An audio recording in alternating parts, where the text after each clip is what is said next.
The aroma of frying dough and simmering broth hung heavy in the humid air, a comforting blanket against the encroaching chill of autumn.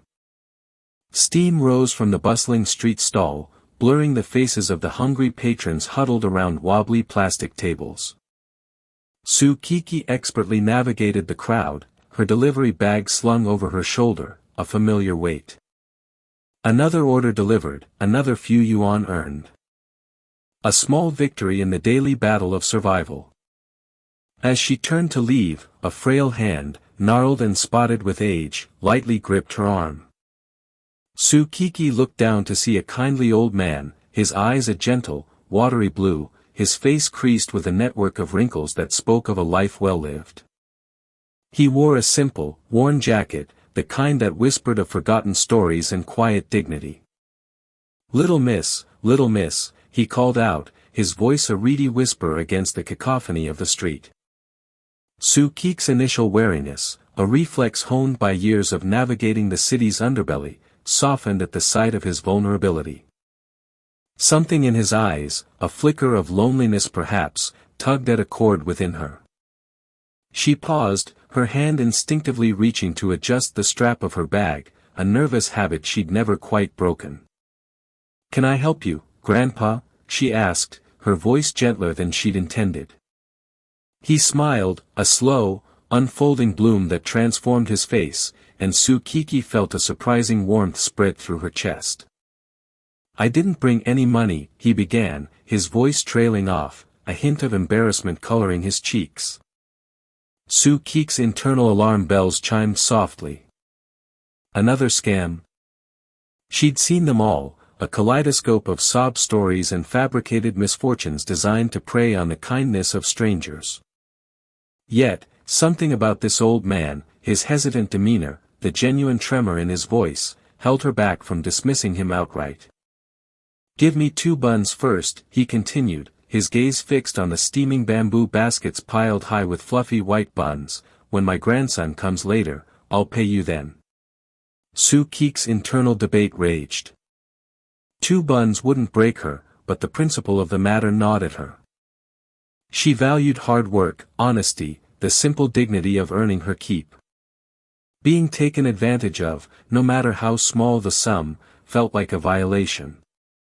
But the old man's hopeful expression, the slight tremble in his outstretched hand, chipped away at her resolve. She sighed inwardly, a quiet surrender. Perhaps she was being foolish, letting sentiment cloud her judgment, but something in her, a deep-seated empathy she couldn't quite explain, compelled her to act. "All right, Grandpa," she said, her voice betraying none of her inner turmoil. 2 buns it is. She turned to the stall owner, a gruff, middle-aged woman with arms like a wrestler, and paid for the buns, the crisp notes reluctantly leaving her hand. She handed the warm, fragrant package to the old man, his eyes twinkling with gratitude. He took them with a trembling hand, his fingers brushing against hers, a fleeting touch that sent an unexpected jolt through her. "Thank you, little miss," he said, his voice thick with emotion. "You're a kind soul." He took a large bite of one of the buns, his eyes closing in momentary bliss. Tsukiki watched him, a strange mix of annoyance and satisfaction swirling within her. Annoyance at her own gullibility, and satisfaction at the simple pleasure she'd brought him. As she stood there, watching the old man savor his meal, Tsukiki's mind wandered back to her own grandfather, a distant memory now, a wisp of smoke in the wind. He too had enjoyed simple pleasures, a warm bun, a cup of strong tea, the company of his beloved granddaughter. A pang of longing, sharp and unexpected, pierced her heart. Perhaps, she thought, her act of kindness wasn't just for the old man. Perhaps it was a small tribute to the memory of her own grandfather, a way of keeping his spirit alive within her. The old man finished his buns, dusting the crumbs from his hands with a satisfied sigh. He looked up at Tsukiki, his eyes now sharp and assessing. "You're a good girl," he said, his voice taking on a different tone, a certain firmness she hadn't noticed before. "What's your name?" "Tsukiki," she replied, a flicker of unease replacing the earlier warmth. The old man's gaze was intense, unervingly perceptive. It felt as though he was looking right through her, seeing the layers beneath the carefully constructed facade she presented to the world. Su-Kiki, he repeated, savoring the syllables. A good name. A strong name. He paused, a sly smile playing on his lips. My grandson will be very pleased to meet you. Su-Kiki frowned, a knot of confusion tightening in her stomach. What did his grandson have to do with anything? Before she could ask, a sleek black car pulled up to the curb, its engine purring like a contented cat. A tall, imposing figure emerged from the vehicle, his movements fluid and graceful, his presence radiating an aura of power and wealth that seemed strangely at odds with the humble surroundings.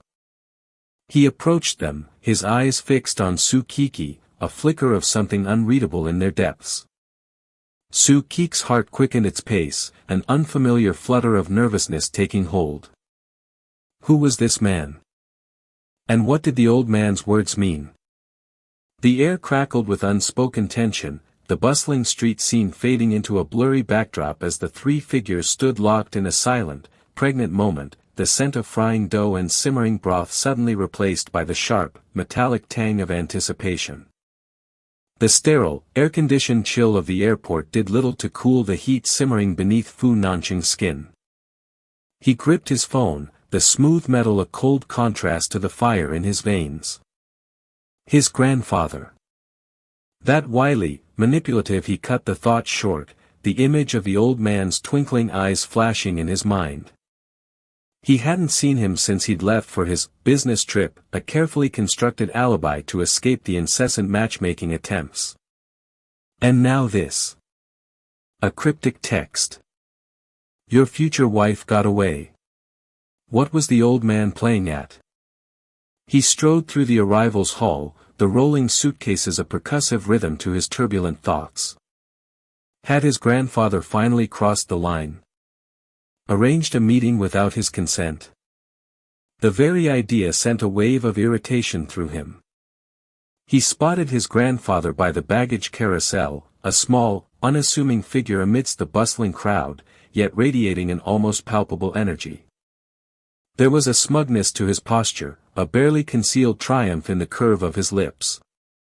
Fu Nanqing's jaw tightened. Care to explain yourself? His voice was low, controlled, each word clipped with a precision that betrayed his inner turmoil. His grandfather turned, his smile widening, deepening the lines around his eyes. Nanqing. My boy. Good to have you back. He reached out, patting Fu Nanqing's arm with a familiarity that grated on his nerves. Don't my boy me, Fu Nanqing retorted, resisting the urge to shrug off the touch. What was that message about? Future wife? Are you setting me up again? His grandfather chuckled, a sound that usually brought a smile to Fu Nanqing's face but now only fueled his frustration. Not exactly setting you up. More like giving fate a little nudge. Fu Nanqing's eyes narrowed. He knew that look. That glint of mischief that always preceded some elaborate scheme. He braced himself for the inevitable. You see, Nanqing, his grandfather began, his voice dropping to a conspiratorial whisper, there's this lovely young woman. Fu Nanqing closed his eyes briefly, rubbing his temples. He could almost predict the script, sweet, innocent, from a good family, the perfect wife material. The same tired narrative. He'd heard it 100 times before. No, he stated firmly, cutting his grandfather off mid-sentence.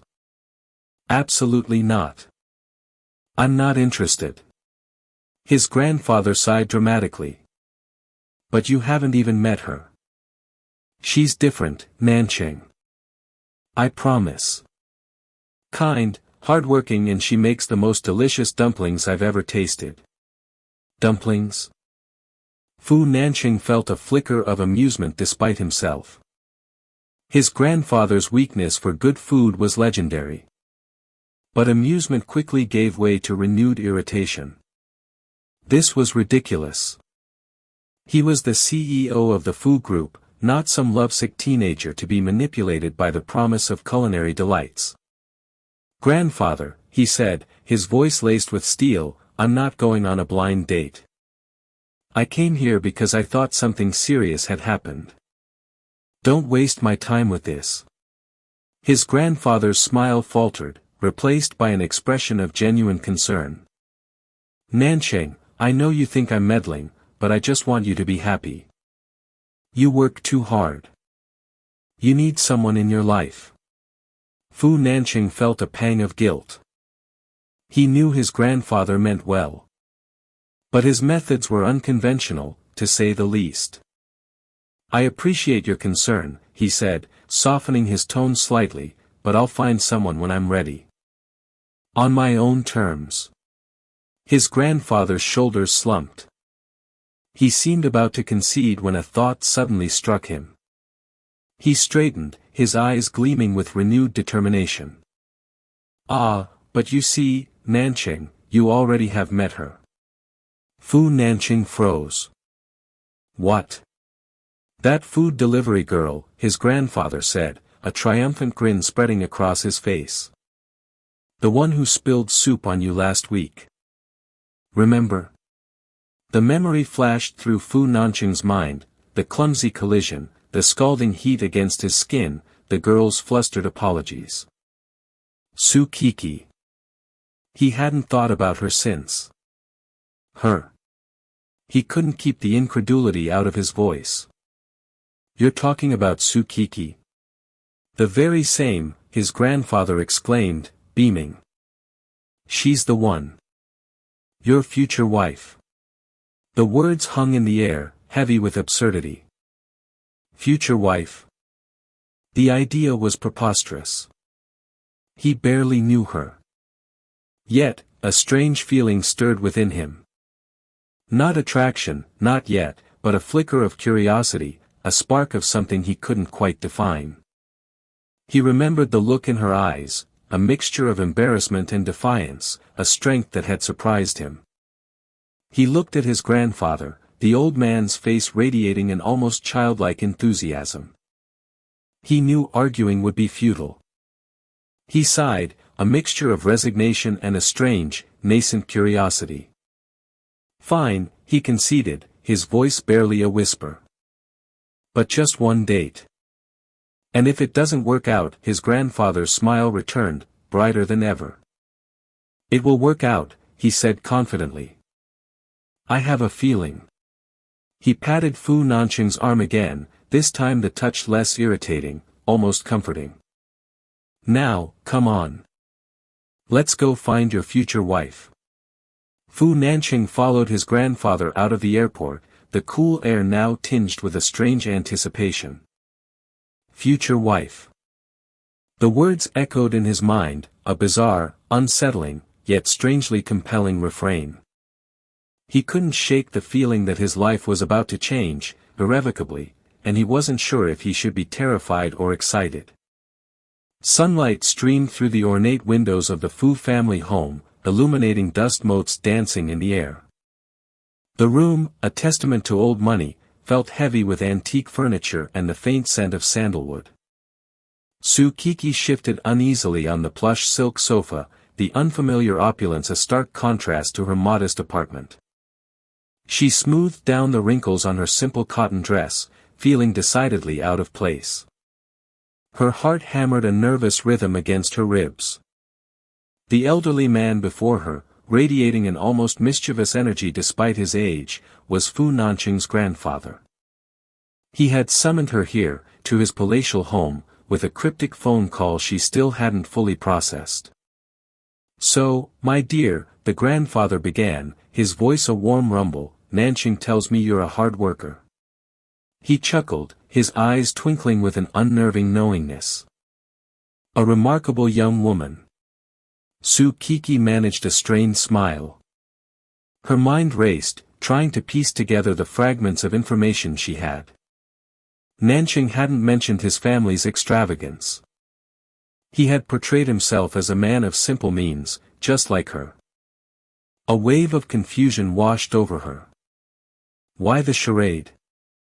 Grandpa has been meaning to find Nanching a suitable wife, the old man continued, his words dropping like carefully placed stones in a pond. Someone who isn't after his money. Someone genuine. Sue Keek's breath hitched. The implication hung heavy in the air, thick and suffocating.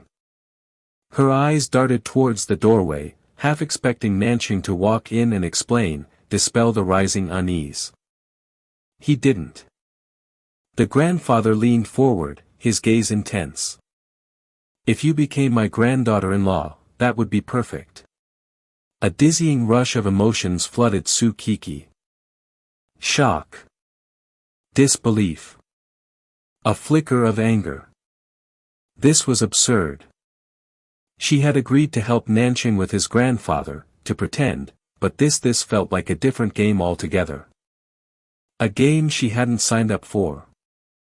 No, Grandpa, she stammered, her voice barely above a whisper.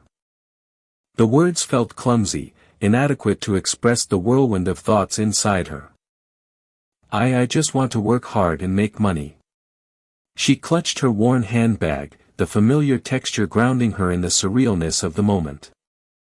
The grandfather's smile faltered, replaced by a look of genuine surprise. Internally, Sue Keek wrestled with the implications. She had been so focused on her own struggles, on making ends meet, that she hadn't considered the possibility of something like this. Marriage?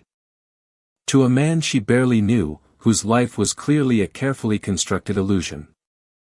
The weight of the deception pressed down on her, constricting her chest. He lied, a small voice whispered in her mind. He lied about who he was. The thought stung, a sharp, unexpected pain. She had felt a connection with him, a shared understanding of the struggles of ordinary life. Now, that connection felt tainted, fragile. Work hard. The grandfather echoed, his voice tinged with amusement. My dear girl, if you marry Nanching, you won't have to work another day in your life. He gestured around the opulent room, a sweep of his hand encompassing the priceless antiques, the shimmering chandeliers. Everything you see here will all be yours. Sue Keek's stomach churned. The sheer scale of the wealth on display was overwhelming, almost obscene. This wasn't just a comfortable life, it was a life of unimaginable luxury. But the thought, instead of enticing her, filled her with a strange sense of unease. She had always prided herself on her independence, on her ability to provide for herself. The idea of being handed everything on a silver platter, of being defined by someone else's wealth, felt suffocating. She swallowed hard, gathering her courage.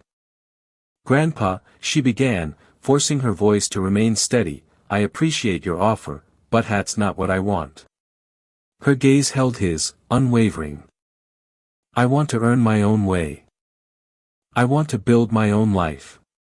The grandfather studied her for a long moment, his expression unreadable. The silence stretched, thick with unspoken words. Sue Keek could feel the weight of his gaze, the expectation in his eyes. She held her breath, waiting for his reaction. Inside, a different battle raged. A part of her, a small, pragmatic voice, whispered that she was being foolish. This was a chance to escape the endless grind of poverty, to secure her future. But another part, a stronger, more insistent voice, rebelled against the idea. It spoke of self-respect, of the quiet dignity of hard work, of the satisfaction of building something with your own hands. That voice, the voice of her own stubborn independence, drowned out the whispers of doubt. Finally, the grandfather sighed, a sound heavy with years and perhaps a touch of disappointment. He leaned back in his chair, the lines on his face deepening. I see, he said, his voice softer now. You're a remarkable young woman, Sue Keek. Not many would refuse such an offer. He paused, a hint of a smile returning to his lips. Perhaps that's why Nanching is so drawn to you. Su Kik's heart skipped a beat at the mention of Nanching's name. Where was he? Why hadn't he intervened, explained the situation? The questions churned within her, adding to the growing confusion. The grandfather cleared his throat, breaking the tense silence. Well, he said, rising to his feet, I won't pressure you, my dear. But think about it. A life of comfort and security, it's not a bad thing. He offered her a gentle smile, a gesture that seemed both genuine and calculating. Su Kiki stood up, her legs feeling slightly shaky. Thank you, Grandpa, she murmured, her voice still unsteady. I will consider it. The words felt hollow, even to her own ears. She knew, with a certainty that settled deep in her bones, that she would never accept his offer. As she walked out of the opulent Fu family home and back into the bright sunlight, Su Kiki felt a strange sense of relief, mingled with a lingering unease. The encounter had shaken her, forcing her to confront a reality she hadn't anticipated. She needed to find Nanching. She needed answers. The weight of his deception, the unanswered questions, pressed down on her, a heavy burden she couldn't ignore. She glanced back at the grand house, a symbol of the life she had just rejected, a life that felt both alluring and suffocating. Taking a deep breath, she turned and walked away, her steps firm, her resolve hardening with every stride. The road ahead was uncertain, but one thing was clear, she would forge her own path, regardless of what the future held. The fluorescent lights of Shan Design Company hummed, a sterile counterpoint to the nervous flutter in Su Kik's stomach. The sleek, minimalist office, with its stark white walls and glass partitions, felt like an alien landscape. Each breath she took seemed to echo the uncertainty thrumming within her. Just hours ago, she had been navigating the chaotic city streets on her scooter, delivering steaming bowls of noodles. Now, she stood here, clutching a portfolio containing the designs that held her fragile hopes for a new life. Ren Jiaojiao, a vision in designer labels and perfectly coiffed hair, stood across from her, a smirk playing on her lips. Su Kiki had encountered this woman before, a fleeting, unpleasant memory from a previous delivery. Now, that same woman was her interviewer, her gatekeeper to a stable future. Su Kiki swallowed, the metallic tang of anxiety coating her tongue. Don't let her see you sweat, she told herself, clutching her portfolio tighter. You deserve this chance. So, Ms. Su, Ren Jiaojiao began, her voice dripping with a saccharine sweetness that felt utterly insincere. These designs that they're interesting. The word hung in the air, laced with a subtle disdain that made Su Kik's jaw clench. Interesting. Not good. Not innovative. Just interesting. Su Kiki forced a smile, the muscles in her face feeling stiff. Thank you. I tried to incorporate both traditional elements with a modern aesthetic. Her voice was steadier than she expected, a small victory against the rising tide of apprehension. Inside, a voice whispered, she's playing games. She doesn't like you. She doesn't like your work. Ren Jiaojiao leaned back in her chair, the gesture radiating a casual arrogance that grated on Su Kik's nerves. She flipped through the portfolio again, her perfectly manicured fingers lingering on one particular sketch. A slow, knowing smile spread across her face, and Su Kiki felt a chill crawl down her spine. Something was wrong. Terribly wrong. This work, Ren Jiaojiao began, her voice now devoid of its earlier sweetness, replaced by a sharp, accusatory tone. I designed it in my freshman year. It's saved on my computer. She paused, letting the accusation hang heavy in the air. This is Su Kiki. She plagiarized me. The word struck Su Kiki like a physical blow. A wave of dizziness washed over her, the sleek office blurring around the edges. Plagiarism. The accusation was absurd. She had poured her heart and soul into these designs, painstakingly sketching each line, agonizing over every detail. This was her work. Her passion. "That's impossible," Kiki stammered, her voice trembling with a mixture of anger and disbelief. "I've never seen your designs." "I wouldn't." Before she could finish, a deep, calm voice cut through the tense atmosphere. "Is that so, Miss Ren?" Kiki turned to see Fu Nanqing standing by the door, his usual chauffeur uniform somehow radiating an aura of quiet authority. He held a laptop, its screen glowing with a familiar image. Her heart skipped a beat. What was he doing here? Ren Jiaojiao's face paled, a flicker of fear momentarily replacing her smug confidence. Mr. Fu. What are you doing here?" Fu Nanqing ignored her question, his gaze fixed on the laptop screen. "This is a time-stamped file from MS. Su's cloud storage. It clearly shows that her design predates yours by several months." His voice was calm, even, each word a carefully placed stone toppling Ren Jiaojiao's carefully constructed facade. He then turned to the design director, a stern-looking woman who had been observing the scene with a detached air. "Perhaps Shan Yuan Design should invest in better cybersecurity measures to prevent actual plagiarism. It would be a shame for such a reputable company to be associated with such unprofessional conduct." His gaze flicked back to Ren Jiaojiao, his eyes holding a chilling glint. Ren Jiaojiao's carefully constructed composure crumbled. She stammered, attempting to explain, to justify, but her words were lost in a jumble of excuses. The design director, her face a mask of displeasure, cut her off with a curt wave of her hand. The unspoken dismissal hung heavy in the air. Turning to Kiki, the director's expression softened slightly. "MS. Su," she said, her voice now laced with a professional courtesy that had been noticeably absent before. "Your designs are impressive. We would be pleased to offer you a position." Relief washed over Kiki, so potent it almost brought her to her knees. She managed a shaky smile.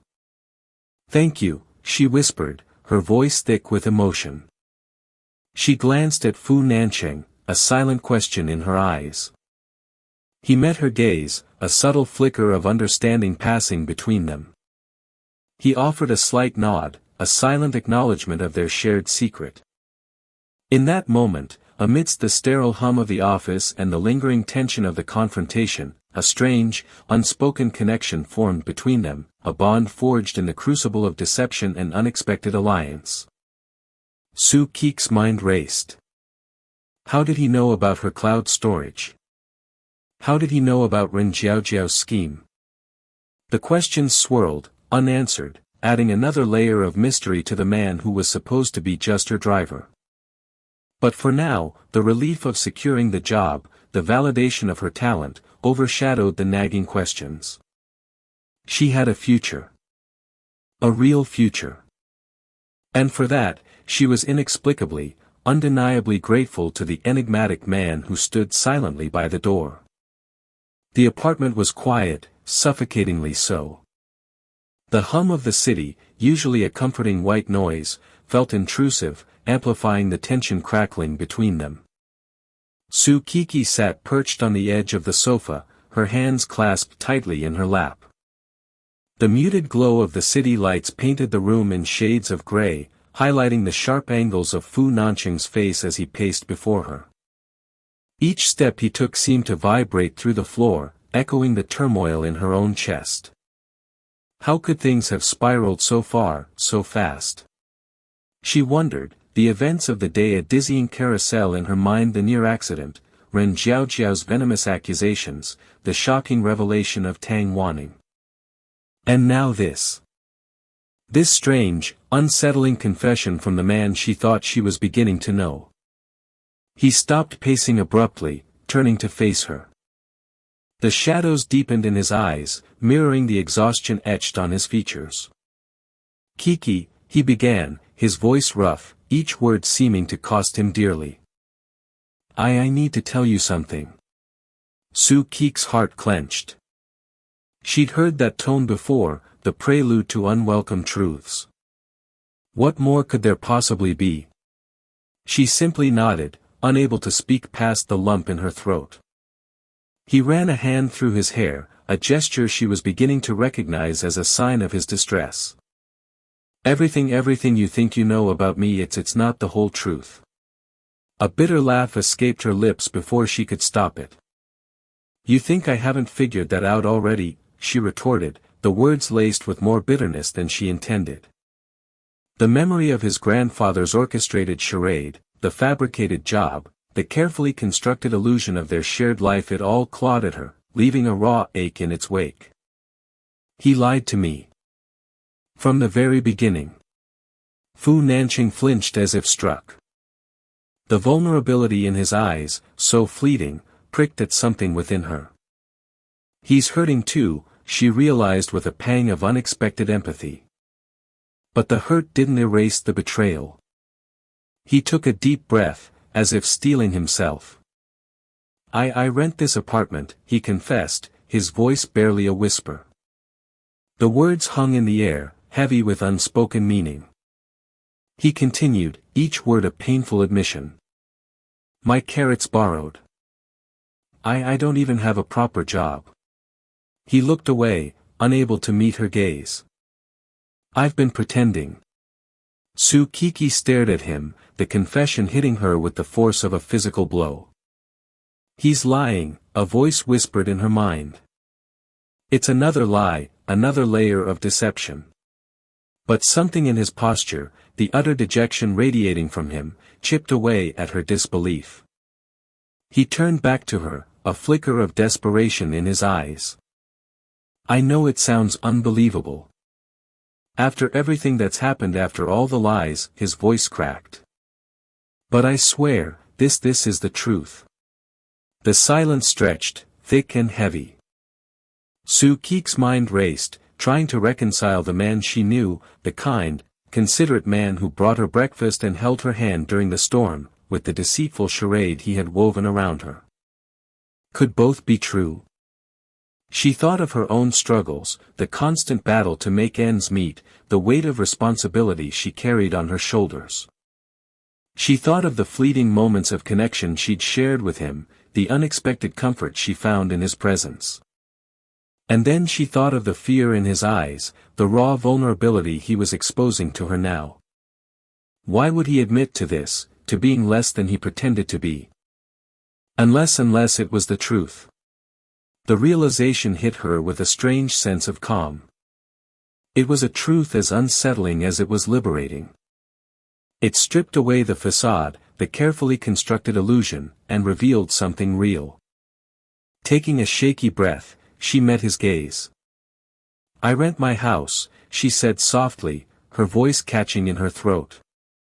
"I deliver food for a living. I don't even have a savings account."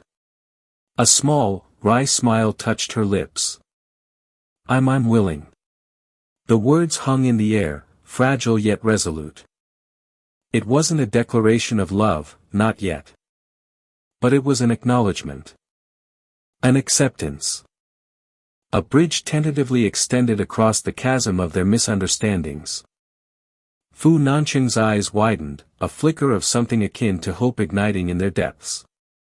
He took a step towards her, his hand reaching out as if to touch her, then hesitated, pulling back. The gesture, so tentative, so full of unspoken emotion, spoke volumes. It spoke of fear, of uncertainty, of a fragile hope he dared not embrace too tightly.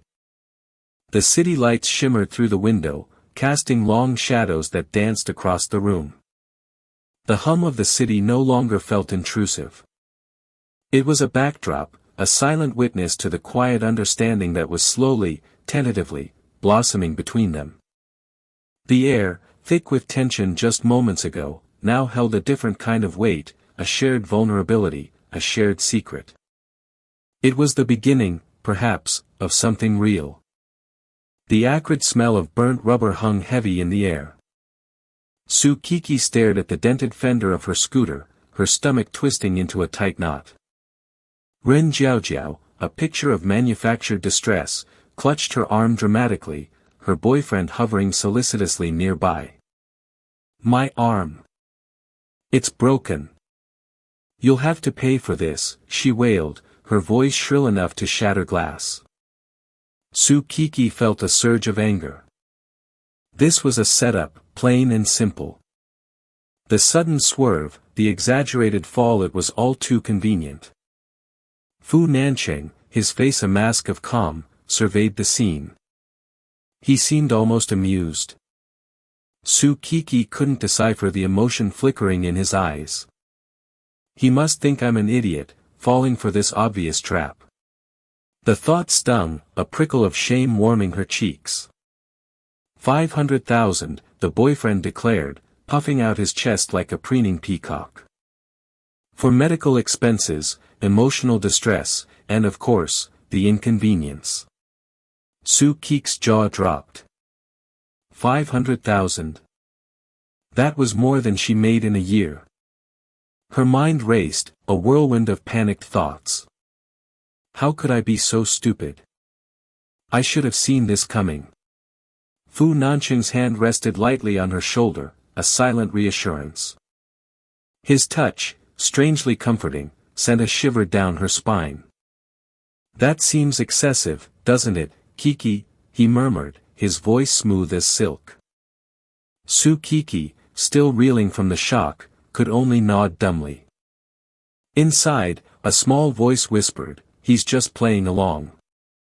He thinks I'm pathetic." Excessive? My Jiaojiao is a delicate flower. This accident could have ruined her career as the boyfriend stammered, clearly struggling to invent a plausible profession for the pampered socialite.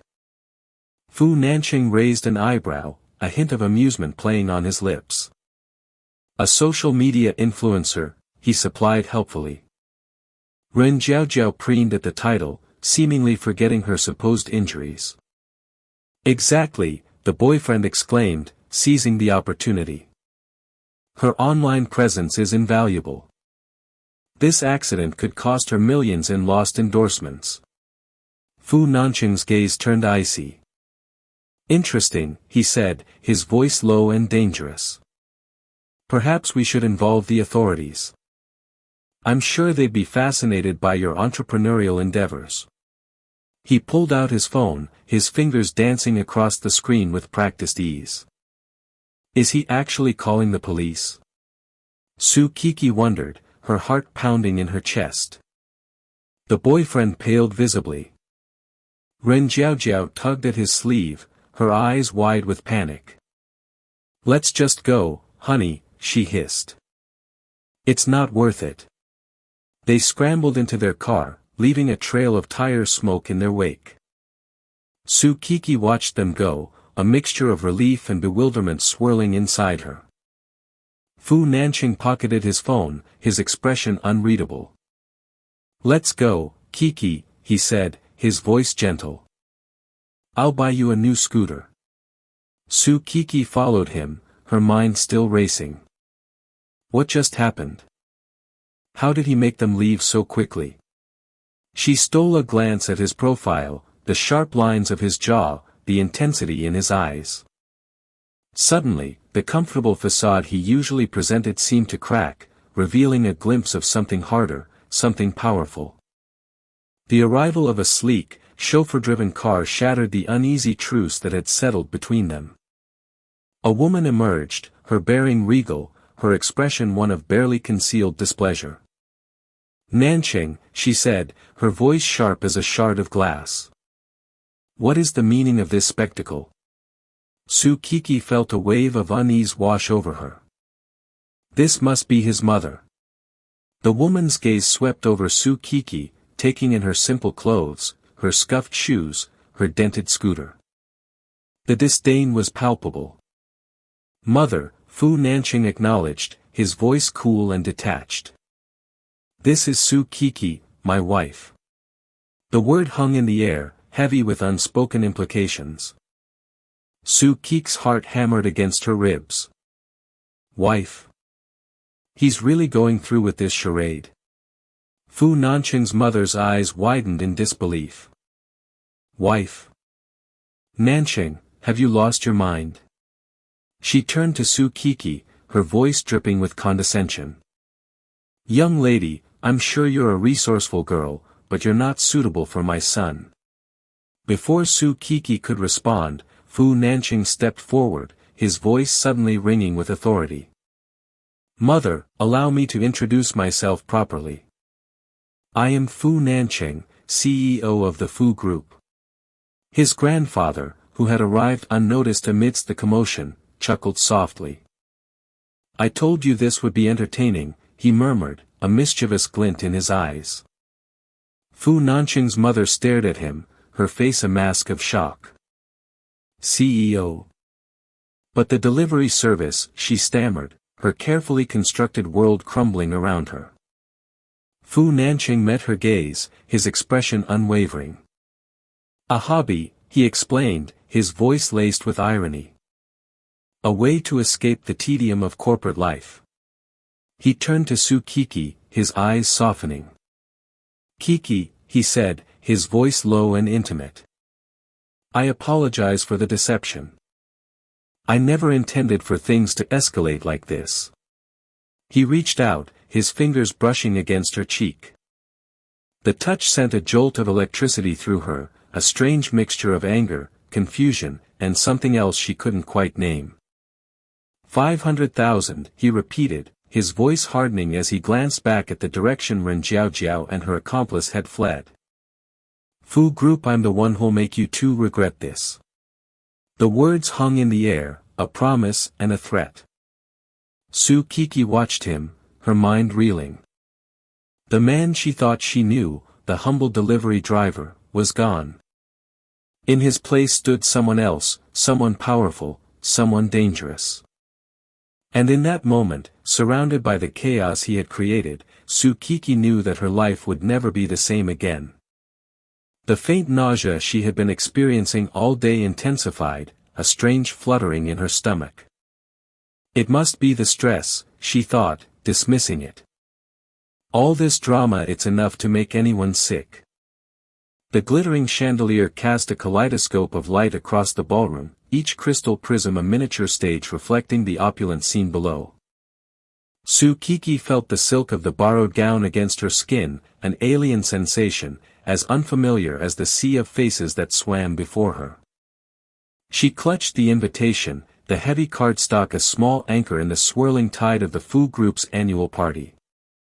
It had arrived just hours ago, a stark white envelope amidst the usual takeout flyers crammed into her mailbox, the embossed gold lettering whispering of a world she barely knew existed. A world where Fu Nancheng belonged. The thought pricked her, a strange mixture of resentment and a fluttering anticipation she couldn't quite name. She'd barely spoken to him since the disastrous engagement dinner. He'd called, of course, his voice tight with an apology she hadn't known how to accept. This invitation, arriving unannounced, felt like another piece of the puzzle, a cryptic message in a game she hadn't signed up to play. The music, a swirling waltz, seemed to mock her unease.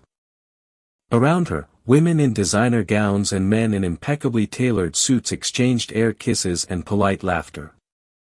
Su Kiki felt a surge of dizziness, a desperate urge to escape the suffocating perfume and the weight of unseen eyes. Why am I even here? The question echoed in her mind as she retreated towards a secluded balcony, the cool night air a welcome balm against the feverish atmosphere inside. Well, a voice, sharp as shattered glass, pierced the tranquility. Su Kiki turned to see Ren Jiaojiao, her face contorted in a mask of disdain. Ren Jiaojiao's gown, a fiery red, seemed to pulse with her anger. What do you think you're doing here, delivery girl? Did they run out of waiters inside? Su Kiki's stomach tightened. She'd practiced this encounter in her mind 100 times, imagined witty retorts and scathing comebacks.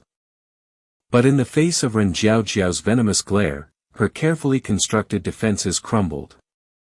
I have an invitation," she stammered, her voice barely a whisper above the music. Ren Jiaojiao's laugh, high and brittle, cut through the air. "An invitation? You? Don't make me laugh. Even if you managed to sneak past security, you wouldn't last 5 minutes in there. You're a stain on this place, Su Kiki, a reminder of everything Fu Nanqing should have left behind." The mention of his name sent a jolt through Su Kiki, a strange mix of anger and longing. "No," she told herself firmly. "This has nothing to do with him. This is about my own dignity." She held up the invitation, the gold lettering gleaming in the moonlight. "This is a VIP invitation," she stated, her voice gaining a newfound steel. "The highest level." Ren Jiaojiao's eyes narrowed, flickering with disbelief. She snatched the card, her fingers digging into the thick paper. A flicker of recognition, then a sneer twisted her lips. "Oh, this old thing. I suppose Grandpa Fu has a soft spot for strays. But don't get any ideas, darling. This changes nothing. You're still nothing but a cheap imitation." Su Kiki's hand instinctively went to the delicate silver necklace nestled beneath her collarbone, the Midsummer Night's Dream, that Fu Nanqing's grandfather had bestowed upon her as a symbol of their fabricated engagement. She'd felt a strange comfort in its presence, a tangible link to the confusing whirlwind of the past few weeks. Ren Jiaojiao followed her gaze, her eyes widening with malicious glee. "Oh, and that necklace? Please. Do you honestly think it's real? It's a costume piece, sweetheart, a pathetic imitation of the genuine article. Just like you." She reached out, her fingers grasping the pendant. "Let me show you the real thing." She unclasped a glittering necklace from her own throat, diamonds flashing like captured stars. "This, my dear, is what genuine wealth looks like."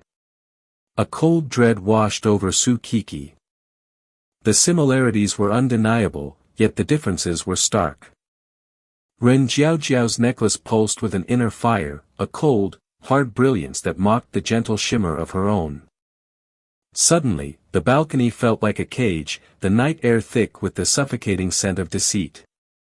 He lied, she thought, the realization a sharp, physical pain. He lied about everything. Before she could respond, a hush fell over the ballroom. The music faded, replaced by the resonant tap of a microphone. A figure emerged from the shadows, his presence commanding the attention of the entire room. Fu Nanqing. He was dressed in a tailored suit, the sharp lines accentuating his powerful frame. But it was his eyes that held Su Kiki captive, their usual warmth replaced by a steely resolve she'd never seen before. He held up a hand, silencing the whispers that rippled through the crowd. "I have an announcement," he began, his voice amplified, reaching even the secluded balcony where Su Kiki stood frozen. He looked directly at her, his gaze unwavering. "This is the highest-level gold VIP invitation," he stated, his words echoing through the silent ballroom. He then held aloft a necklace, identical to Ren Jiaojiao's, the diamonds blazing under the chandeliers.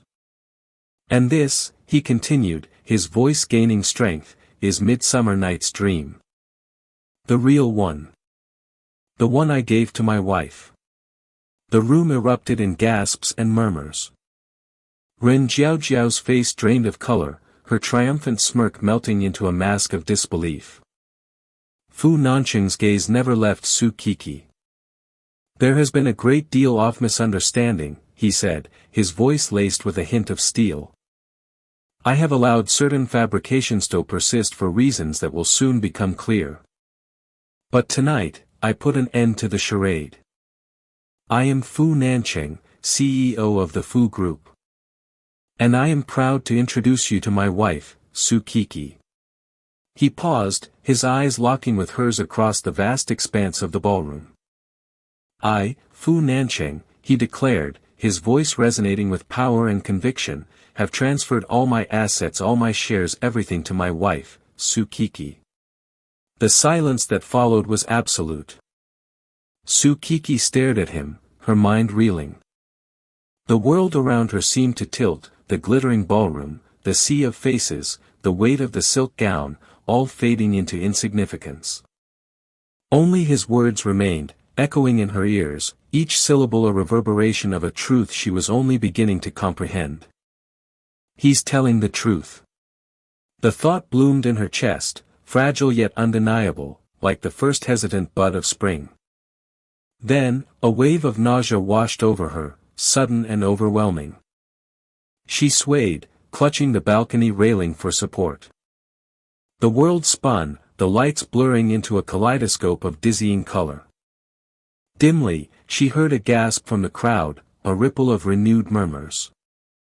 Then, Fu Nancheng's voice, sharp with concern, cut through the haze. Kiki. He was at her side in an instant, his hand gripping her arm, his face etched with worry. What is it? Are you all right? Su Kiki looked at him, her vision swimming. I don't know, she whispered, her voice trembling. I just feel dizzy.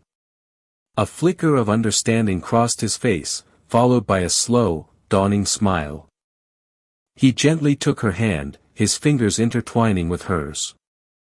I think, he murmured, his voice barely audible above the renewed whispers and gasps, I think we're going to need a bigger celebration.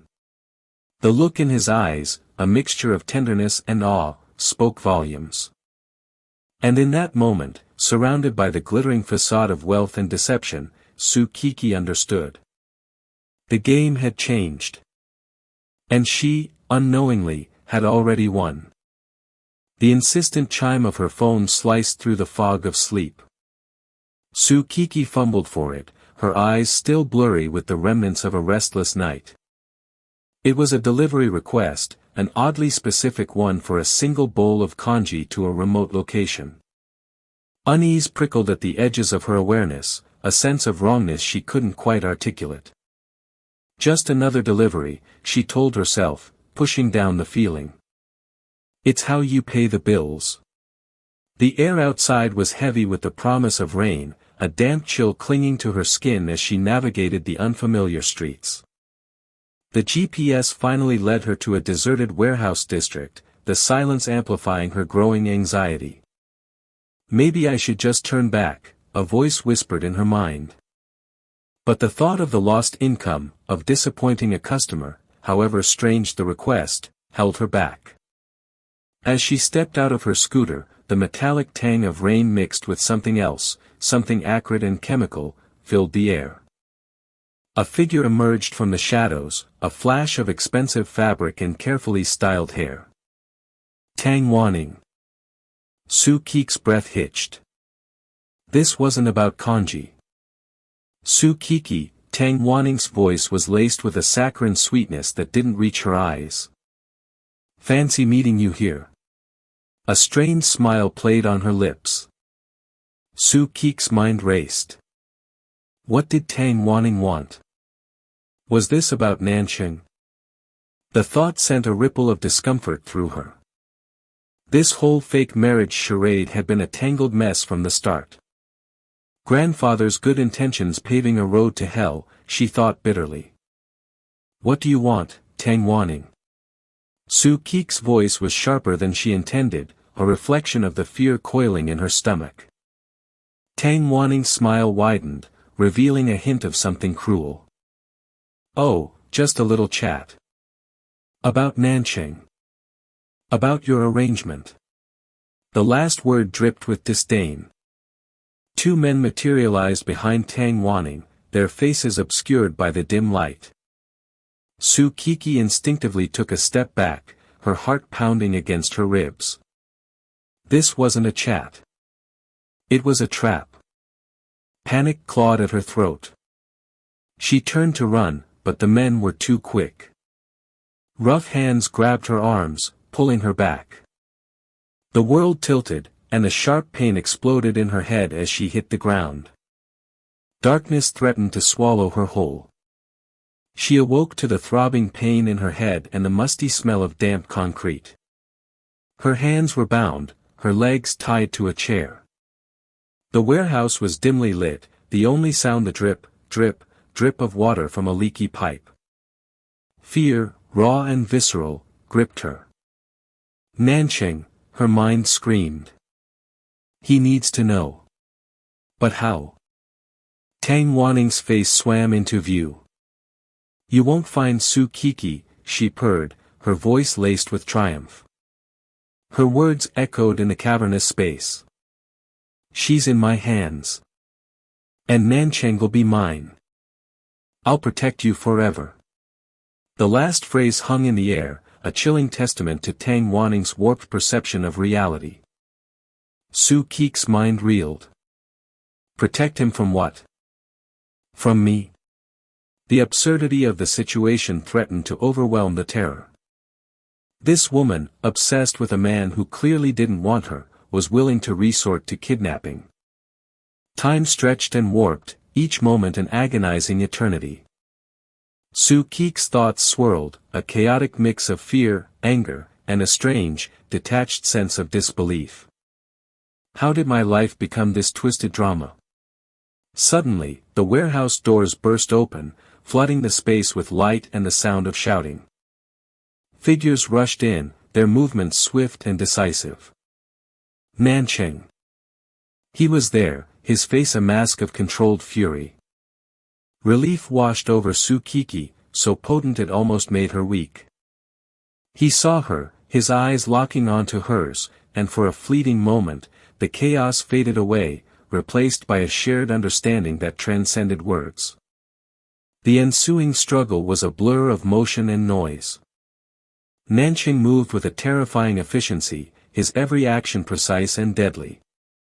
The two men who had grabbed her were quickly subdued, their bodies crumpling to the floor. He reached her side, his hands gentle as he worked to free her. Are you all right? His voice was rough, laced with concern. Su Kiki nodded, unable to speak past the lump in her throat. The fear was still there, a cold knot in her stomach, but it was overshadowed by the overwhelming sense of relief at seeing him. Tang Wanning's shriek cut through the air. Nanchang. Don't you see? She's manipulating you. She's only after your money. Nanchang's eyes hardened, his gaze fixed on Tang Wanning with an icy contempt. Enough, Tang Wanning. It's over. He turned to Su Kiki, his expression softening. Let's get you out of here. As they walked out of the warehouse, the flashing lights of police cars illuminated the scene. Tang Wanning and her accomplices were being led away in handcuffs, their faces etched with defeat. The rain had finally broken, washing away the grime and the tension, leaving behind a sense of fragile calm. Su Kiki leaned against Nanchang, drawing strength from his presence. The events of the night had shaken her to her core, but they had also revealed something profound. The charade, the deception, it all felt insignificant compared to the raw emotion that connected her to this man. Later, at the hospital, amidst the sterile hum of medical equipment, a doctor confirmed Su Kik's suspicions. She was pregnant. The news hit her like a wave, washing over her with a mixture of shock and a strange, nascent joy. She looked at Nanchang, his face etched with a complex mix of emotions. Relief, disbelief, and something that looked suspiciously like hope. He reached for her hand, his fingers intertwining with hers. We'll figure this out, he murmured, his voice low and steady. Together. And in that moment, surrounded by the quiet chaos of the hospital, Su Kiki knew he meant it. The fake marriage, the kidnappings, the lies, they were all just pieces of a puzzle that was finally starting to make sense. A puzzle that, against all odds, was forming a picture of a future she never expected. A future with him. Sunlight, filtered through the sheer curtains, cast a soft glow across the living room. Dust motes danced in the golden beams, illuminating the tension hanging thick in the air. Kiki sat rigidly on the edge of the sofa, her hands clasped tightly in her lap. She could feel the phantom pressure of Fu Nanqing's hand on her back from just moments ago, the lingering warmth a stark contrast to the icy dread creeping up her spine. The doctor's words echoed in her ears, a dissonant melody against the rhythmic ticking of the grandfather clock in the hall. Miss Su is pregnant. Pregnant. The word felt alien, a foreign object lodged in her throat. Her mind raced, a whirlwind of fragmented thoughts and anxieties. How? When? This changed everything. She stole a glance at Fu Nanqing. He stood by the window, his back to her, his shoulders stiff, his posture radiating an almost palpable tension. The silence stretched, each tick of the clock amplifying the unspoken questions hanging between them. He turned slowly, his face etched with an emotion she couldn't quite decipher. Was it shock? Disbelief? A flicker of something else, something softer. He took a hesitant step towards her, then another, until he stood just a few feet away. His eyes, usually so sharp and calculating, were now clouded with a vulnerability she had rarely seen. Kiki, he began, his voice low and husky, laced with a tremor that betrayed his carefully constructed composure. He reached out a hand, as if to touch her, then hesitated, letting it fall back to his side. The gesture, small and fleeting, spoke volumes. It mirrored her own internal struggle, the push and pull between anger and confusion, fear and something else. A nascent hope, perhaps, a fragile tendril daring to unfurl in the barren landscape of her uncertainty. Kiki swallowed hard, the lump in her throat making it difficult to speak.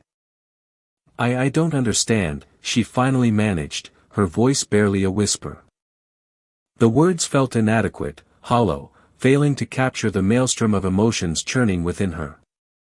Her mind flashed back to the chaotic events of the past few weeks, the whirlwind of the fake marriage, the escalating conflicts, the constant undercurrent of deception. And now this. Another layer of complexity added to an already tangled web. Fu Nanqing's jaw tightened. He ran a hand through his hair, a gesture of frustration she had come to recognize. He closed the distance between them, sinking onto the sofa beside her, but not touching her. The proximity, however, was electric, a tangible force in the charged air. I didn't know, he admitted, his voice barely audible. The words hung in the air, heavy with unspoken implications. He met her gaze, his eyes searching hers, pleading for understanding. Believe me, Kiki. This changes everything. Kiki's heart pounded against her ribs, a frantic drumbeat against the rising tide of panic. Everything, she echoed, the word laced with bitterness. How can you say that? Our entire relationship, our marriage, it's built on a lie. She felt a surge of anger, hot and sharp, coursing through her veins. She wanted to lash out, to scream, to rail against the unfairness of it all. But the words seemed to catch in her throat, choked by the overwhelming sense of disbelief. I'm pregnant, she whispered, the words barely reaching her own ears. The realization hit her with the force of a physical blow, knocking the air from her lungs. I'm pregnant. Fu Nanqing reached for her hand, his fingers gently intertwining with hers. His touch, warm and firm, sent a ripple of unexpected comfort through her. I know, he said softly, his voice filled with a tenderness that belied the turmoil in his eyes. And I swear to you, Kiki, I will make this right. All of it. He squeezed her hand, his grip tightening as if drawing strength from the contact. The lies, the deception, it ends now. I should have told you the truth from the beginning. I was afraid. Afraid of losing you before I even had a chance to truly know you. He paused, his gaze unwavering. I love you, Kiki. I know it hasn't been long, and I know I messed up royally, but I love you. And I will spend the rest of my life proving it to you." His words, raw and honest, resonated deep within her. A flicker of hope, fragile yet persistent, began to take root in the desolate landscape of her fear. She looked at him, truly looked at him, seeing past the carefully constructed facade, past the wealth and power, to the man beneath. The man who had shown her kindness, who had defended her, who had, despite his deception, made her feel safe. A tear slipped down her cheek, followed by another, and another. She didn't bother to wipe them away. I don't know what to say," she admitted, her voice trembling with emotion. The anger hadn't dissipated entirely, but it was now mingled with a confusing mix of relief, gratitude, and a burgeoning sense of love. The thought startled her, its suddenness both exhilarating and terrifying. Could she love him? Despite the lies, despite the deception, despite the sheer absurdity of their situation. He leaned closer, his breath warm against her cheek. "You don't have to say anything," he whispered, his voice thick with emotion. "Just let me be here. With you. Let me be a father to our child. Let me be your husband, not in name only, but in truth." Kiki closed her eyes, letting the warmth of his presence envelop her. The fear hadn't vanished entirely, but it was receding, replaced by a tentative sense of peace. She leaned into him, resting her head against his shoulder. The steady beat of his heart against her ear, a comforting rhythm in the chaotic symphony of her emotions. Perhaps, just perhaps, this unexpected turn of events, this unplanned pregnancy, this tangled web of lies and deception, perhaps it could lead to something real, something true, something beautiful. The road ahead would undoubtedly be challenging, filled with obstacles and uncertainties. But for the first time since this whirlwind began, she felt a glimmer of hope, a fragile belief that maybe, just maybe, they could navigate it together. The scent of freshly baked bread, a comforting aroma Kiki associated with simpler times, drifted from the orphanage kitchen. Children's laughter, bright and untainted, echoed through the courtyard, a stark contrast to the turmoil that had recently consumed her life. Just days ago, her world had been a predictable routine of deliveries, punctuated by the occasional annoyance from a difficult customer. Now, it was a whirlwind of shocking revelations, near-death experiences, and a bewildering, burgeoning affection for a man she barely knew. Fu Nanching, her fake husband, stood beside her, his gaze fixed on the children playing hopscotch. He appeared calm, his usual stoicism firmly in place, but she sensed an underlying tension in his posture, a mirror of her own unease. "He's thinking about his grandfather," she thought, her own stomach twisting with a knot of guilt. The old man's machinations, though well-intentioned, had triggered a chain reaction of chaos. The orphanage director, a woman with kind eyes and a gentle smile, approached them, her hands clasped together. "Mr. and Mrs. Fu, thank you so much for coming," she said, her voice warm with gratitude. "The children were so excited to hear about your visit." Kiki felt a pang of discomfort at the Mrs. Fu title. It felt like a costume she was wearing, a role she hadn't auditioned for. Yet, she couldn't deny the warmth that bloomed in her chest at the genuine appreciation in the director's eyes. This is what matters, she told herself firmly, pushing down the lingering uncertainties. This is why we're here. Fu Nanching nodded, his gaze steady on the director. It's our pleasure, he replied, his voice even and measured. Kiki knew him well enough now to recognize the carefully controlled emotion in his tone. Beneath the composed facade, she suspected a maelstrom of thoughts swirled, much like her own. The events of the past few days, the car accident, the kidnapping, the revelation of his true identity, it was enough to shatter anyone's composure. Yet, he stood tall, a pillar of strength amidst the storm. He's always so controlled, she mused, a flicker of admiration mixed with a touch of apprehension. I wonder what he's really thinking. They followed the director inside, the cheerful din of the children's voices growing louder as they approached the main hall. Toys were scattered across the brightly colored rug, and drawings adorned the walls, a vibrant testament to the resilience of childhood. Tsukiki felt a lump forming in her throat. The sight of these children, their faces alight with innocent joy, reminded her of her own difficult childhood. She had known the sting of loneliness, the ache of longing for a stable home. It was a feeling she had carried with her for years, a hidden wound that still throbbed occasionally. They reached the director's office, a small, sparsely furnished room with a worn desk and a few mismatched chairs. The director gestured for them to sit, her smile unwavering. "We're so grateful for your generous offer to help," she said, her voice laced with a hint of desperation. "The orphanage has been struggling lately, and your donation will make a world of difference." Tsukiki shifted uncomfortably in her chair. The weight of the upcoming revelation, the sheer magnitude of the sum they were about to donate, pressed down on her. 50 million yuan, she thought, the number echoing in her mind. It's a life-changing amount. Fu Nanqing reached into his jacket and pulled out a platinum credit card, his movements precise and deliberate.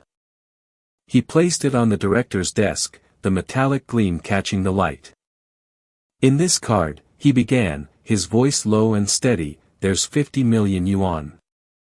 I want to donate it to the orphanage." The director's eyes widened in disbelief, her hand trembling as she reached for the card. 50 million, she stammered, her voice barely a whisper. "Are you sure?" Tsukiki watched the director's reaction, a wave of empathy washing over her. She understood the woman's astonishment, the sheer incredulity of such a generous offer. It was a sum that could transform the orphanage, provide for the children's needs for years to come. Fu Nanqing simply nodded, his expression unreadable. "Yes, I'm sure," he confirmed, his gaze unwavering. "I want to ensure these children have everything they need." Tsukiki's heart swelled with a mixture of pride and something akin to awe. This man, her fake husband, the enigmatic CEO hidden beneath a facade of ordinariness, was revealing a depth of compassion she hadn't fully grasped until this moment. His actions resonated with her own values, her own deep-seated desire to help those less fortunate. He's truly a good person, she realized, a warmth spreading through her chest that had nothing to do with the summer heat.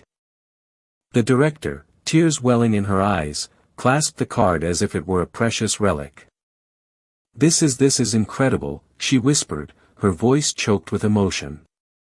"You have no idea what this means to us." She looked from Fu Nanqing to Tsukiki, her eyes shining with gratitude. "Thank you," she said, her voice thick with emotion. "Thank you both, from the bottom of my heart." As they left the orphanage, the children's laughter ringing in their ears, Tsukiki felt a profound sense of peace settle over her. The chaos of the past few days, the lies and deception, seemed to fade into the background, replaced by a shared sense of purpose. She glanced at Fu Nanqing, his profile outlined against the afternoon sun. He seemed lost in thought, his expression distant and contemplative. What's he thinking? She wondered, her curiosity piqued. He turned to her, his gaze meeting hers, a flicker of something unreadable in his eyes. "Thank you," he said, his voice soft, almost hesitant. "For coming with me." Tsukiki's heart skipped a beat. His words, simple yet sincere, carried a weight that surprised her.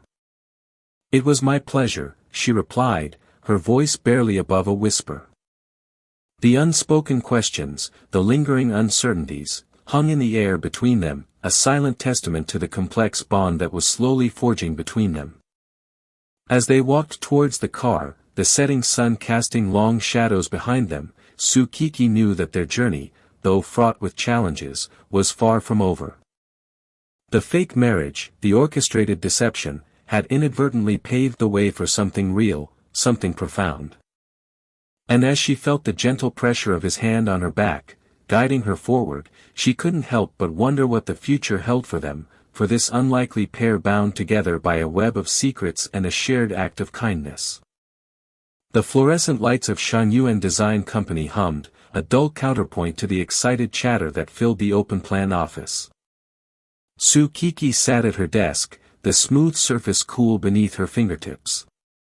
Her gaze was fixed on the intricate floral design on her computer screen, but her mind was a whirlwind.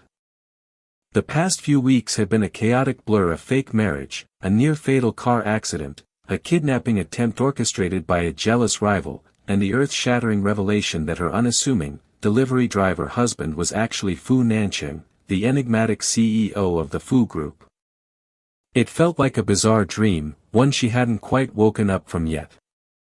Each event had chipped away at her carefully constructed walls of independence, leaving her feeling exposed and vulnerable, yet strangely lighter. She glanced at the small potted succulent on her desk, a gift from Fu Nancheng. He'd chosen it because it was resilient, just like you, he'd said, his eyes holding a warmth that had sent an unfamiliar flutter through her chest. The office door swung open and Mr. Zhang, the head of the design department, strode in, his usual stern expression replaced with an almost nervous smile.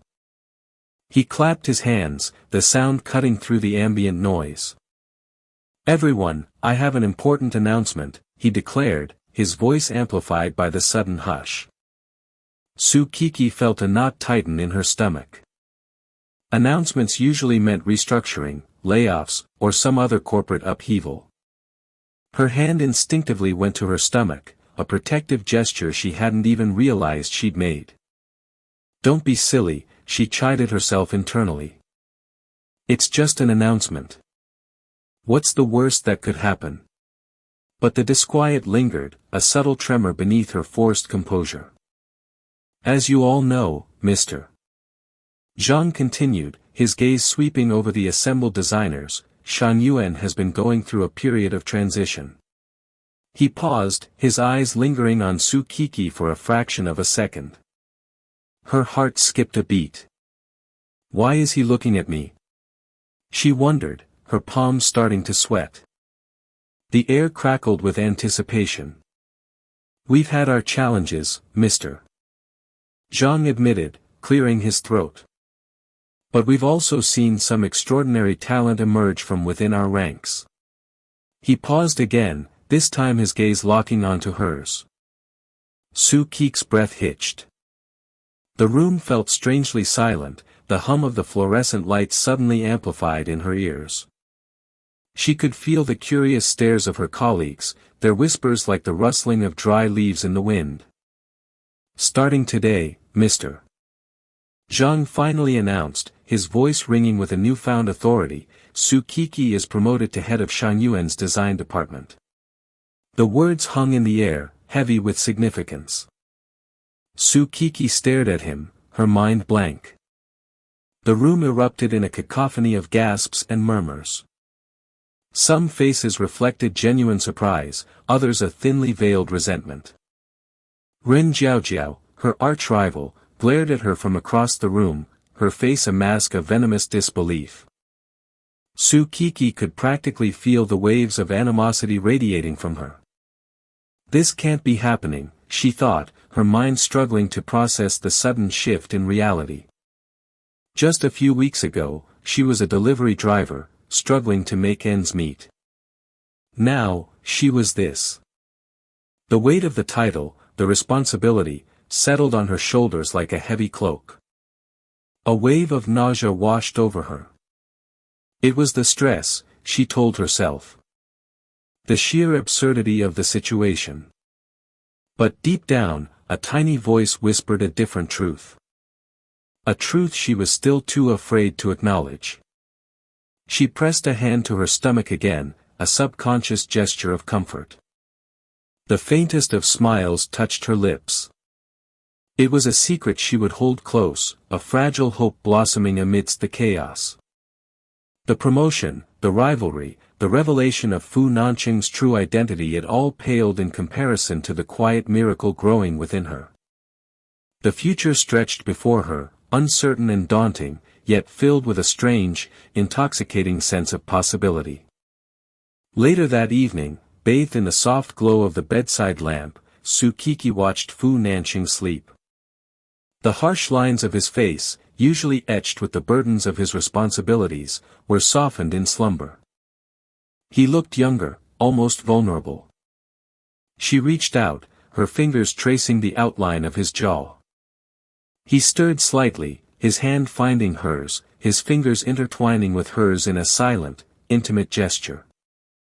The events of the past few weeks had been a tumultuous journey, a roller coaster of emotions that had left her breathless and disoriented.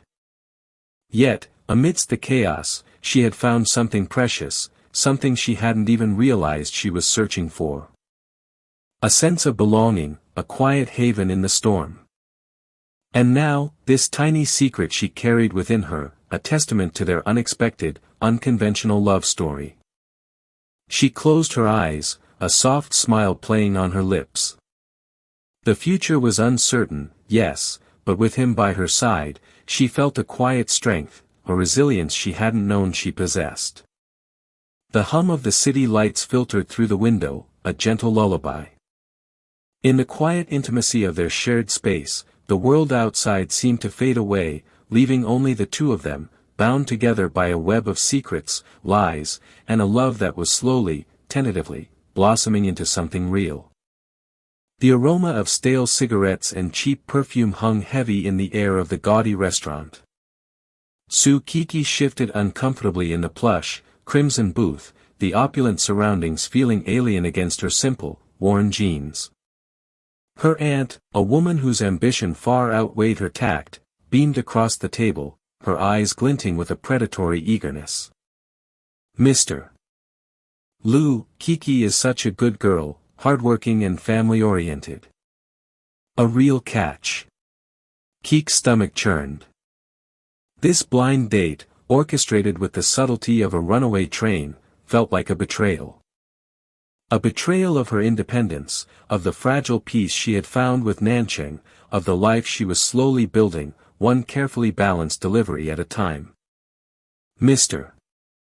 Lu, a man whose slick-back hair and overstarched shirt screamed nouveau riche, leered at her with an unsettling familiarity.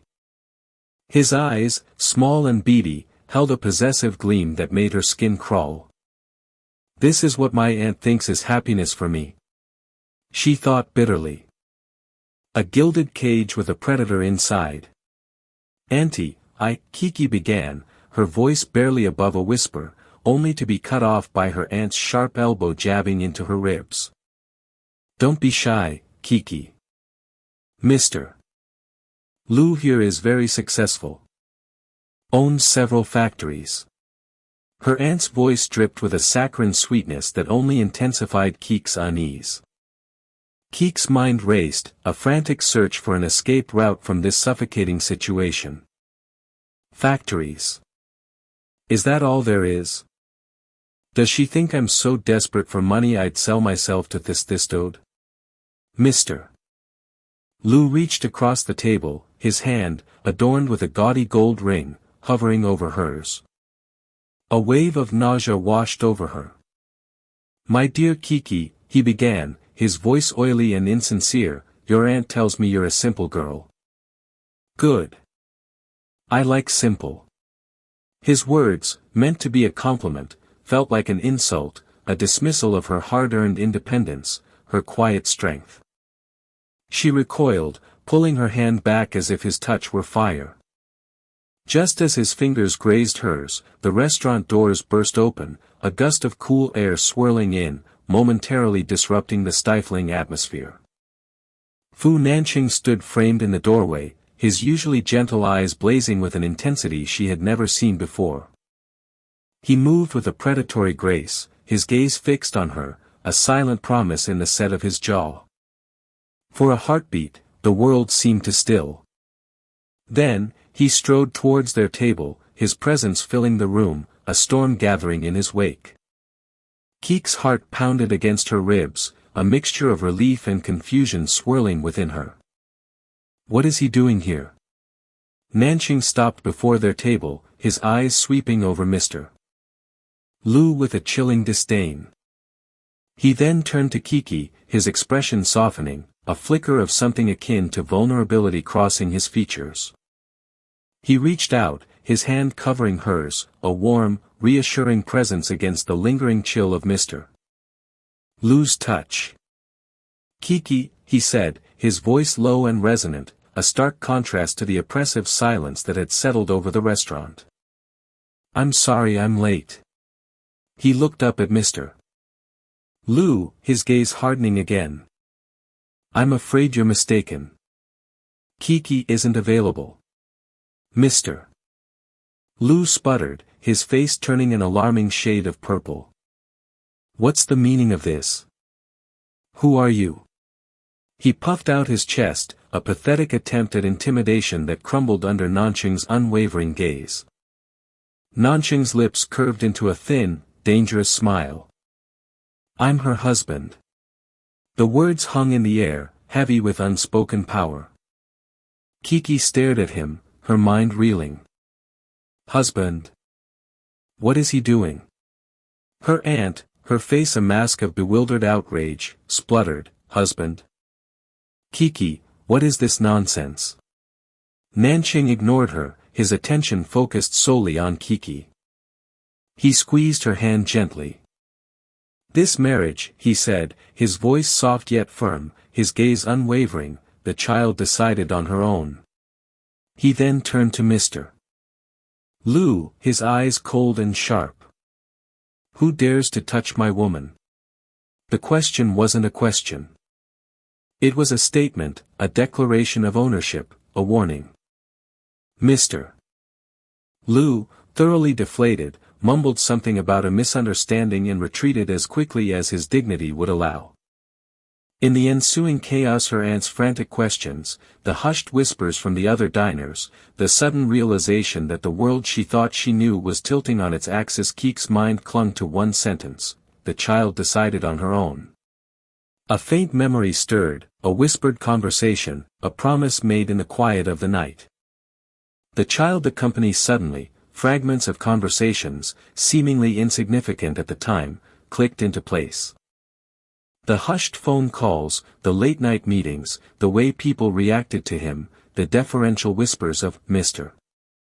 Fu. The pieces fell together with the force of a revelation. Fu Nanqing wasn't just Nanqing. He was Fu Nanqing, the enigmatic CEO of the Fu Group, the man whose name echoed through the business world. He had been living a lie, a carefully constructed facade of ordinary life. And she, a simple food delivery woman, had been unknowingly married to one of the most powerful men in the city. The realization hit her with the force of a physical blow, leaving her breathless and disoriented. As the dust settled, the truth about Ren Jiaojiao's malicious schemes and Tang Wanning's desperate attempts to reclaim Nanqing began to unravel. Jiaojiao's staged car accident, intended to frame Kiki, backfired spectacularly, exposing her manipulative nature and effectively ending her career. Tang Wanning, caught in her web of lies and deceit, found herself ostracized by the very social circles she so desperately craved. The weight of the revelation, the sheer audacity of Nanqing's deception, threatened to overwhelm her. Yet, beneath the shock and confusion, a flicker of something else ignited. Admiration. Respect. And, dare she admit it, even a deeper affection for the man who had orchestrated this elaborate charade, not to control her, but to protect her, to find a genuine connection beyond the trappings of his wealth. In the midst of the turmoil, amidst the crashing waves of revelation and the shifting sands of her reality, a new sensation dawned, subtle yet undeniable. A flutter within, a quiet hum beneath the surface of the chaos. A visit to the doctor confirmed her suspicions. She was pregnant. As she looked at Nanqing, his eyes filled with a mixture of anxiety and hope, she knew. This child, this unexpected blessing, this tiny life growing within her, had indeed chosen her own destiny. And in doing so, she had irrevocably intertwined their lives, forging a bond stronger than any deception, any lie, any carefully constructed facade. The future stretched before them, uncertain yet full of promise, a tapestry woven with threads of love, deception, and the enduring power of second chances.